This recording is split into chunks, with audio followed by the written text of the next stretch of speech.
ମାର୍ଚ୍ଚରୁ ମେ ଜଳିବ ଓଡ଼ିଶା। ସ୍ୱାଭାବିକ ଠାରୁ ଯଥେଷ୍ଟ ଅଧିକ ରହିବ ପାରଦ।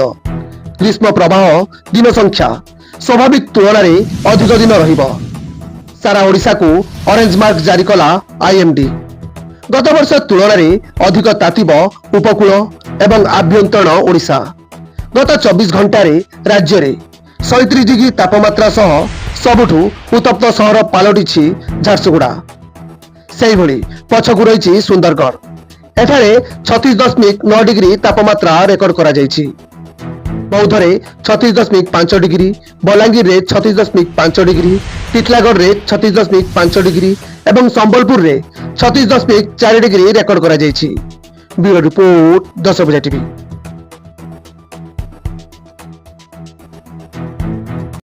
एमिति नुआ नुआ न्यूज अपडेट पाई आम चैनल को सब्सक्राइब करंतु। हाँ, लाइक शेयर करिया पाई जमा भी भूली बेनी। नमस्कार।